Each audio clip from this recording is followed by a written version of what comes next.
ये मेरा शुक्राना सत्संग है। मैं गुरुजी की बेटी रेशमा नवी मुंबई से हूँ। मैं अपना सत्संग शुरू करने से पहले गुरुजी का मंत्र जाप करना चाहूँगी। ओम नमः शिवाय, शिवजी सदा सहाय। ओम नमः शिवाय, मेरे गुरुजी सदा सहाय। ओम नमः शिवाय, शिवजी सदा सहाय। ओम नमः शिवाय, मेरे गुरुजी सदा सहाय। संगत जी, मैं गुरुजी से 2025 में अप्रैल महीने से जुड़ी हूँ। गुरुजी के मैसेजेस मुझे 2024 से ही आने शुरू हुए थे, पर तब तक मैं गुरुजी की लीलाओं के लीलाओं से अनजान थी। संगत जी, मुझे गुरुजी का मैसेज आया था कि पुत्र, तेरे पैरों का कष्ट मैंने काट दिया है, खाली 10% कष्ट है। तो उस वक्त वो मैसेज मैं समझ नहीं पाई कि मुझे लगा मेरे पैर तो ठीक ठाक है, तो ये क्यों ऐसे मैसेजेस मुझे आ रहे हैं। तो मैंने उस वक्त उस मैसेज को इग्नोर किया, मतलब इतना ध्यान नहीं दिया उस चीज़ पे। 13 जून को संगत जी, जब मैं अपने ऑफिस से निकली और मैं रास्ते पे चल रही थी, तो चलते चलते अचानक मेरा पैर ट्विस्ट हो गया और मेरे पैरों में बहुत तेजी से दर्द हुआ, इतना दर्द कि वो दर्द मुझसे सहा नहीं गया। तो मुझे लगा जैसे मेरे पैरों में फ्रैक्चर आ गया हो। काफ़ी समय तक वहाँ पे बैठी, मुझे उस वक्त तक पता नहीं था ये सब चीज़ें मेरे साथ क्यों हो रही है।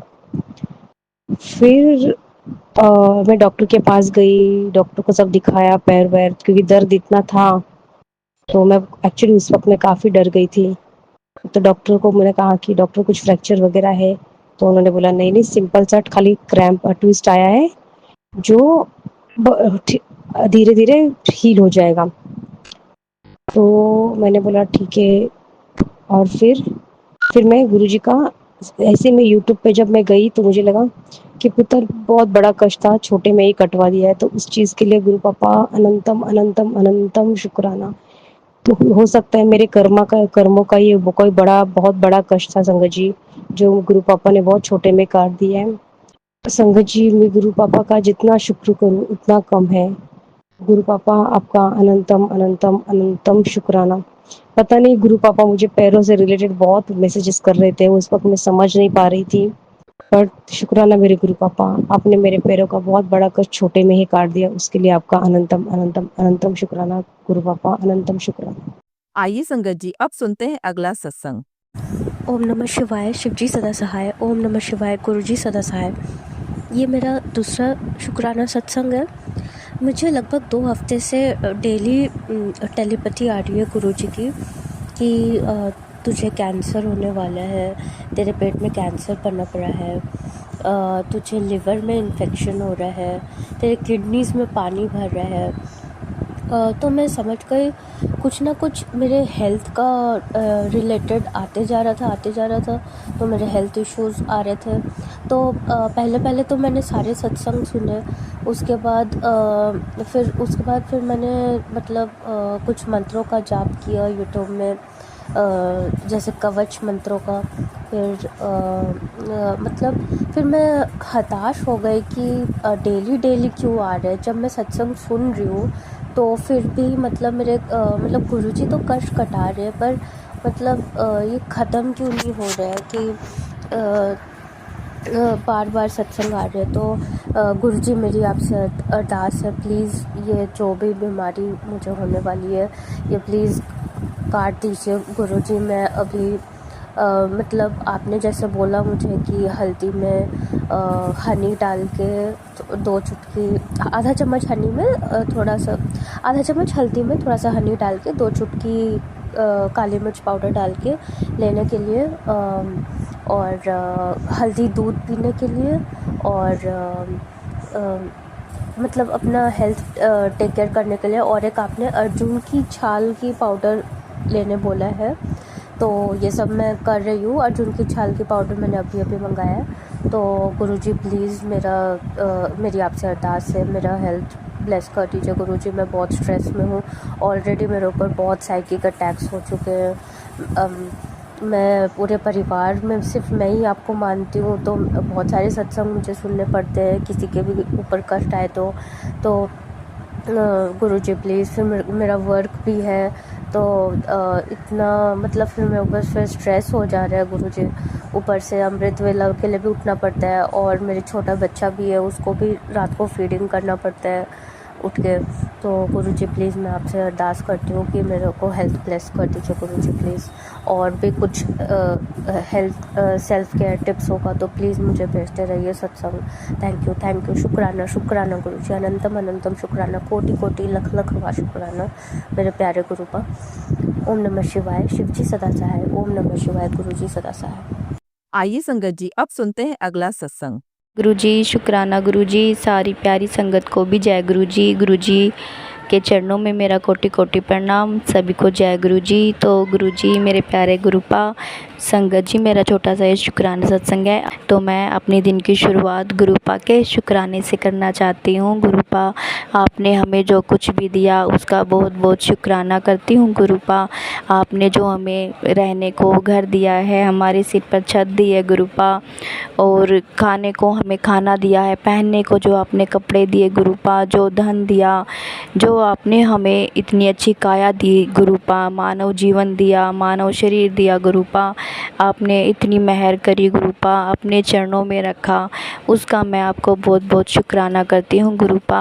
आपको मैं दिल से लख लख बार शुक्राना करती हूँ गुरुपा, जो आप अपने बच्चों पर इतनी कृपा करते हो गुरुपा, इतनी मेहर करते हो, उसके लिए मैं आपका बहुत बहुत शुक्राना करती हूँ गुरुपा। आपका मैं लख लख बार शुक्राना करती हूँ गुरुपा। और आज सुबह सुबह मुझे मोर के दर्शन हुए हैं मेरे घर के बाहर। मैं रसोई में रोटी बना रही थी, बच्चे स्कूल जा रहे थे, तो मैं गुरुपा से कह रही थी गुरुपा आप बच्चों का ख्याल रखना गुरुपा, मैं तो अपनी जॉब पर चली जाऊंगी। फिर मुझे थोड़ी देर में मोर की आवाज़ बाहर से सुनाई दी। गुरुपा ने कहा मैं हूँ बेटी, बच्चों के साथ मैं हूँ, तो चिंता मत कर। तो संगत जी मुझे बहुत सारी गुरुपा की ब्लेसिंग मिलती है, बहुत ब्लेसिंग देते हैं गुरुपा।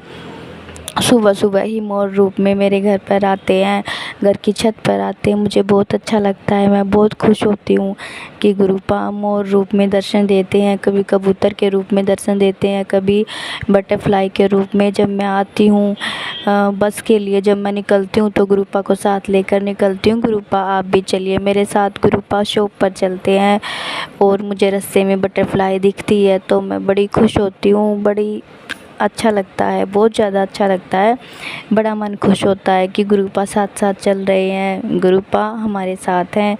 तो अब मैं कोई भी टेंशन नहीं लेती हूँ, अब मैं गुरुपा के ऊपर ही सारा छोड़ देती हूँ। गुरुपा आप ही देखना, गुरुपा शॉप को, घर को आपको ही देखना है गुरुपा, आप ही हमारे बड़े हो गुरुपा, आप ही हमारे परमपिता परमात्मा, हमारे मालिक आप ही हो गुरुपा। जब हमारे मालिक बैठे हैं तो हमें चिंता करने की, टेंशन लेने की कोई भी ज़रूरत नहीं है, मैं ये सोचती हूँ संगत जी। और मैं चाहती हूँ आप सब से भी मैं यही चाहूँगी कि आप सब भी गुरुपा को अपना पूरा सरेंडर कीजिए और अपना शुक्राना, डेली शुक्राना कीजिएगा गुरुपा का, क्योंकि गुरुपा हमारे इतने काम बनाते हैं, इतना साथ देते हैं, तो क्या हम गुरुपा का छोटा सा शुक्राना नहीं कर सकते? क्या हम 5-7 मिनट गुरुपा के लिए निकाल नहीं सकते? तो संगत जी आप सब भी गुरुपा के लिए 5-7 मिनट निकालिए, बैठिए, और आप घर पे हो या ऑफिस में कहीं पर भी हो, आप शुक्राना उनका रिकॉर्ड कीजिए और गुरुपा का दिल से शुक्राना कीजिए गुरुपा। बस मैं यही कहना चाहूँगी कि जैसी आपने कृपा मुझ पर करी, मेरे परिवार पर गुरुपा, ऐसे ही आप सारी संगत पर करना। और जो ये आंटी जी मेरा शुक्राना सत्संग शेयर करेंगी, इन पर भी अपनी कृपा करना गुरुपा। और ये श्रावण का महीना मुझे बहुत अच्छा लगता है गुरुपा, जब बारिश आती है और मेरे महादेव के दिन आते हैं, ये समय मुझे बहुत प्यारा लगता है, मुझे बहुत अच्छा लगता है ये दिन। तो मेरे बाबा महादेव अपनी कृपा हम सब पर बनाए रखना, अपनी प्यारी संगत पर बनाए रखना। मेरे बाबा भोलेनाथ जी, मेरे प्यारे गुरुपा, ऐसे ही हमारे साथ रहना गुरुपा, अपनी दया का हाथ हमारे सिर पर ऐसे ही रखना गुरुपा। ओम नमः शिवाय, शिव जी सदा सहाय। ओम नमः शिवाय, गुरु जी सदा सहाय। जय जय गुरु जी, धन धन गुरु जी, वाह वाह गुरु जी। आइए संगत जी, अब सुनते हैं अगला सत्संग। ओम नमः शिवाय, शिव जी सदा सहाय। ओम नमः शिवाय, गुरु जी सदा सहाय। ओम नमः शिवाय, शिव जी सदा सहाय। ओम नमः शिवाय, गुरु जी सदा सहाय। हर हर महादेव। और मैं आप लोगों के समक्ष आज कुछ कोई कहानी के माध्यम से अपनी बातों को प्रस्तुत करना चाहती हूँ।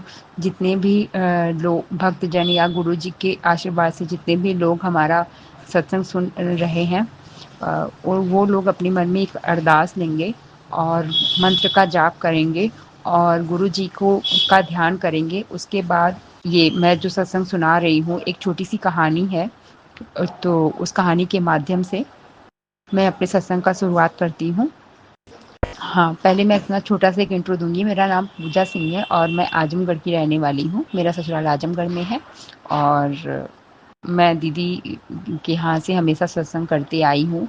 कुछ न कुछ जो मेरे ज़िंदगी में कुछ अच्छा होता है गुरुजी की कृपा से। तो अब सबकी ज़िंदगी में कुछ न कुछ घटनाएँ होती हैं, कुछ अच्छा होता है, कुछ बुरे पल भी आते हैं। कहीं न कहीं इंसान की खुद की भी कुछ गलतियाँ होती हैं, कुछ नहीं होती हैं, ठीक है? तो सबके जीवन में वही चीज़ें हो रही हैं, ससुराल हो, मायका हो, अपना पर्सनल रिलेशन हो, कुछ भी। तो ये सारी चीज़ें आप भगवान पे विश्वास रखिए, जो कष्ट हैं वो दूर होंगे, जो आने वाला दुःख है वो कम दुखों में सबका टल जाए। मैं गुरुजी से यही प्रार्थना करूँगी और अपने ज़िंदगी से जुड़ी कुछ बातें बताने से तो अच्छा है कि एक छोटी-सी कहानी बताएँ, क्योंकि ज़िंदगी से जुड़ी सबकी ज़िंदगी से जुड़ी कुछ न कुछ बातें होती हैं और गुरुजी से ही करना, गुरुजी से ही माँगना, वही करने वाले हैं। अगर हमारे साथ कुछ बुरा हो रहा है, कहीं न कहीं गुरुजी भी उसमें अच्छा सोच रहे हैं या उससे बेहतर हमारी ज़िंदगी में करने वाले हैं। कभी हम लोग को गुरुजी से माँगना नहीं चाहिए कि हमको ये चीज़ दे दो। हो सकता है वो उससे कहीं ज़्यादा आपको देने वाले हों, ठीक है? तो कहते हैं ना कि बस सबकी सहायता करो, सबको खुश रखो, कभी किसी को दुःख मत दो। दुःख का कारण आप मत बनो। अगर आप किसी को खुशी नहीं दे सकते तो किसी के दुःख का कारण नहीं बनो। तो इससे आपके जो आराध्य हैं, हमारे गुरुजी हैं, शिव जी हैं, वो बहुत खुश रहेंगे और हमें बहुत कुछ देंगे। तो इन्हीं के साथ मैं एक छोटी-सी कहानी आप लोग के समक्ष प्रस्तुत करना चाहती हूँ। कहानी है कि एक बार कैलाश पर्वत पे शिव जी और पार्वती जी टहल रहे थे। शिव जी का मन नहीं लग रहा था। उनका मन कर रहा था कि एक बार चलें धरती लोक पे, पृथ्वी लोक पे अपना थोड़ा भ्रमण करके आते हैं। तो शिव जी आने के लिए तैयार हो गए। माँ पार्वती जी कहीं हम भी चलेंगे। शिव जी कहे वहाँ कहाँ जाओगी? वहाँ तो फिर तुम्हें भूख लगेगी और सारी चीज़ें हैं। तुम यहीं पे आराम करो। मुझे तो जाना है, मैं तीनों लोक का स्वामी हूँ, तो मुझे तो करना ही है, अपनी प्रजा को देखना ही है। तो शिव जी कहे कि नहीं तुम मत चलो पार्वती, मैं जाता हूँ। पार्वती माँ पार्वती ने जिद पकड़ ली, नहीं मुझे भी चलना है। तो शिव जी कहे चलो। श्रावण का महीना था और अच्छी हवाएं चल रही थी। दोनों कैलाश से चल पड़े और वो पृथ्वी लोक में चले आए। माता पार्वती पृथ्वी लोक पे बहुत अच्छा लग रहा था। वो घूम रही थी, टहल रही थी, हल्की हल्की फुहारें बारिश हो रही थी और उन्हें बहुत अच्छा लग रहा था। कुछ दूर चलने के बाद कैलाश से आए हुए चलते एक बार वो थक गई। कहीं कि भगवान अब मुझे कुछ भूख लगी है, मुझे कुछ खाना है। कहीं माँ पार्वती से भोले बोले, शिव जी बोले कि क्या खाना है, क्या मन कर रहा है? कहीं मुझे खीर बतासे और खीर खाना है। तो अब भगवान तो बहुत संकट में पड़े कि अब मैं कहाँ से यहाँ पे खीर ले आऊँ भाई। अगर फल होता कुछ होता तो मैं मैं पेड़ से लेके दे सकता था। इस तरह तो मुझे किसी के दरवाजे को खटखटाना पड़ेगा। ये मतलब भगवान का या माता जी का ये रहता है किसी की ज़िंदगी का उद्धार करना, एक माध्यम ही होता है। तो शंकर जी और पार्वती जी एक सेठानी के घर में दरवाज़ा खटखटाते हैं। तो सेठानी जी फटकार देती हैं, कहती हैं यहाँ पे क्यों? यहाँ पे आप लोग कहाँ से चले आते हैं? ऐसा वो भेष बदल के गए हुए थे, ऐसे फटकार देते हैं। तो शिव जी बड़े उदास होते हैं। माँ पार्वती जी फिर कुछ नहीं, फिर एक दो घर में जाते हैं तो लोग ऐसे ही फटकार देते हैं। फिर शायद संजोग से एक बुढ़िया दादी का घर रहता है, तो उनके घर पे जाते हैं तो कहते हैं कि माता जी हमें कुछ खाने के लिए मिलेगा? कहें कि बेटा आप बैठिए, क्या खाना चाहते हैं? कहें कि हमारा आज बहुत ज़्यादा खीर खाने का मन कर रहा है और खीर बतासे। तो बुढ़िया कहती है, मतलब जो माता बुढ़िया रहती हैं वो कहती हैं कि अच्छा ठीक है आप बैठिए। तो दोनों को बैठाती हैं, जल देती हैं, उनके पास जो मीठा गुड़ रहता है वो देती हैं। कहती हैं प्यास बुझाइए, उसकी भी व्यवस्था हम करते हैं। फिर वो घर के अंदर जाती हैं, देखती हैं कि बर्तन में कुछ बस थोड़े बहुत चावल थे। कहीं अब मुझे खीर बनाना है तो मेरे पास चीनी होना चाहिए, थोड़ा बहुत दूध होना चाहिए। कुछ मांड होना चाहिए और चीनी और वो होना चाहिए, क्या कहते हैं, खील खील होता नहीं है, हम लोग दिवाली के दिन देखिए खील बतासे चढ़ाते हैं ना भगवान को, गणेश जी को, वो होना चाहिए। तो वो सोचती हैं कि चलो ठीक है, मैं थोड़ा पड़ोस में या मेरे पास कुछ है 1-2 रुपए जो भी, तो मैं जाकर देखती हूँ कि क्या हो पाता है, कुछ भी करके अपना ले आती हूँ। जो भी मेरे पास थोड़ा बहुत पैसे हैं मैं जाके ले आती हूँ। वो जाती हैं, जाने लगती हैं तो वो कहती हैं कि मैया, शिव जी कहते हैं, मैया आप कहाँ जा रही हैं? आप तो मेरे लिए खीर बनाने वाली हैं। कहें बेटा मैं खीर तो बना दूँ लेकिन अभी मेरे पास उतना साधन नहीं है। मैंने चावल भिगो दिया है, मैं अब जाके कुछ ले आती हूँ, चावल भी बहुत थोड़ा है। तो शिव जी हँसने लगते हैं, चूँकि वो एक साधारण पुरुष के रूप में होते हैं, तो शिव जी हँसने लगते हैं, तो कहते हैं कि अच्छा, मैया आप अंदर जाकर देखिए। अब वो बूढ़ी माता अंदर आकर देखती हैं तो उनके घर पे चावल है, दूध है, चीनी है। तो समझ जाती हैं कि ये साधारण मनुष्य तो नहीं है। फिर वो बाहर आके आती हैं कि बेटा आप कौन हैं? कहीं मैया आप मेरे लिए बनाइए ना। तो जाती हैं फटाफट, मतलब वो खीर बनाती हैं, तुरंत खीर और सारी चीज़ें व्यवस्था करती हैं, अपना पूड़ी बनाती हैं, हर चीज़। फिर लाती हैं भगवान को और माता पार्वती को खिलाती हैं। फिर वो खीर बच जाता है उनके कटोरे में। तो कहती हैं बेटा ये खीर मैं क्या करूँगी? खीर तो बहुत ज़्यादा बच गई है। कहीं मैया आप खिला दीजिए सबको। कहीं बेटा मैं तो इतनी गरीब हूँ, मैं किसी के घर खीर लेके भी जाऊँगी तो कोई खाएगा नहीं। पहले तो लोग मुझसे पूछेंगे चोरी के पैसे का बनाया है, तुम्हें इतने पैसे कहाँ से मिल गए? तो तुम सबको खीर बाँट रही हो। एक बहुत बड़ा प्रश्न है सबके जीवन में रहेगा। तो वो हँसने लगते हैं, तो वो मतलब शिव जी कहते हैं कि बेटा आप साधारण पुरुष तो नहीं हैं, आप अपने रूप में आइए। तो शिव जी शिव रूप में और पार्वती माँ अपने रूप में आते हैं दोनों। बूढ़ी माता उनके पैर वैर स्पर्श करती हैं। फिर उसके बाद कहती हैं माता आप पीछे देखिए। जब मैया पीछे देखती हैं बूढ़ी माता जी, तो देखती हैं एक बेटा है, एक बहू है, एक नाती सुंदर सा उनके घर में उनके दरवाजे पे खड़ा। कहें बेटा मेरी तो छोटी सी झोपड़ी है, मैं इनको रखूंगी कहाँ? कहीं मैया ऐसा क्या है? तो उनकी झोपड़ी को ऐसे जैसे पैर से स्पर्श करते हैं शिव जी, उनका घर महल बन जाता है और उनके घर में धन धान्य हो जाता है। फिर शिव जी शिव लोग जाने लगते हैं, तो कहते हैं कि बेटा ये खीर, कहीं माता खीर सबको बांट दीजिए, अब आपसे कोई प्रश्न नहीं करेगा। खीर बांटने लगती हैं, बांटते बांटते वो उसी जो धनी सेठ के यहाँ पहली बार शिव जी गए थे वहाँ पे जाती हैं। जब वहाँ पर जाती हैं खीर लेकर के, तो कहती हैं अरे बुढ़िया तू इतनी अमीर कैसे हो गई, सबको खीर बांट रही है। तो उसने सारी अपनी कह सुनाई, सारी कहानी बूढ़ी माता ने, कि ऐसे ऐसे एक साधारण पुरुष आए थे, वो शिव जी थे। कही अच्छा मेरे घर का सारा धन तुम्हारे घर चला गया है। वो फिर शिव जी के पास आती है, शिव जी के पास मतलब पीछे पीछे उनका करती हैं, तो पहुंच जाती है शिव जी के पास, पहुंचती हैं, उनका पैर वैर छूती हैं, कहती हैं हे भगवान हमसे बहुत बड़ी गलती हो गई, अब तो मेरे दरवाजे कोई आएगा, अगर मैं देने योग्य हूँ तो मैं उसे दूंगी। तो भगवान कहते हैं कि ठीक है, अगर तुम्हें अपनी गलती का एहसास है तो अब तुम्हारे घर ना धन घटेगा ना कमी जुड़ेगी। ऐसा कह देते हैं, ऐसा आशीर्वाद देके वो अंतर्ध्यान हो जाते हैं, चले जाते हैं और वो सेठानी भी पहले की तरह अमीर हो जाती हैं और अच्छी सी ज़िंदगी पूरा गाँव जीने लगता है। तो ये कहानी बहुत अच्छी थी और हमें ऐसी सबकी ज़िंदगी में खुश रखना चाहिए सबको, सबकी हेल्प करनी चाहिए, हेल्प छोटी हो या बड़ी हो, शारीरिक हो, मानसिक हो। अगर आप धन के लायक हैं, किसी न किसी के लायक तो इंसान सबको बनाए रहता है, तो किसी का खुशी का कारण बनिए। और इन्हीं शब्दों के साथ मैं अपनी वाणी को विराम दूँगी और जितने भी लोग हमारा ये मतलब एक छोटी-सी प्यारी-सी सावन सोमवार की कहानी सुना हो, भगवान शिव सबके ऊपर असीम कृपा बनाए रखें और बस शिव पे विश्वास रखिए, हमारे गुरु जी पे विश्वास रखिए और अपने दुःख दूसरे से मत कहिए, कहना है तो गुरु जी के सामने बैठ के कहिए। वो अपने आप वही समाधान है, वही समस्या दिलाने वाले हैं तो वही समाधान है। बाकी एक बार मैं अपने मंत्र को जाप करूँगी और आप लोग भी मंत्र का जाप करिए, गुरु जी का शुक्राना करिए। इन्हीं सब ओम नमः शिवाय, शिव जी सदा सहाय, ओम नमः शिवाय, गुरु जी सदा सहाय, ओम नमः शिवाय, शिव जी सदा सहाय, ओम नमः शिवाय, गुरु जी सदा सहाय। जो दीदी हमारा शेयर करती है उनकी भी ज़िंदगी में भगवान बहुत अच्छा उनका भी ज़िंदगी दें, उनको भी वो एक माध्यम है जो आप तक हमारी बातें या हमारे मन के विचार पहुंचाती है। उनको भी बहुत बहुत धन्यवाद दीदी और सबके ऊपर गुरु जी की असीम कृपा हो। Thank you. जय गुरु जी संगत जी। संगत जी, अगर आप भी अपना सत्संग संगत परिवार के साथ साझा करना चाहते हैं तो डिस्क्रिप्शन में दिए व्हाट्सएप नंबर पर लिखकर या अपनी आवाज़ में रिकॉर्ड कर हमें भेज सकते हैं।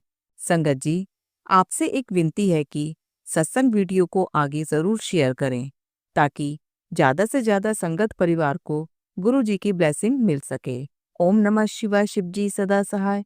ओम नमः शिवाय, गुरु जी सदा सहाय।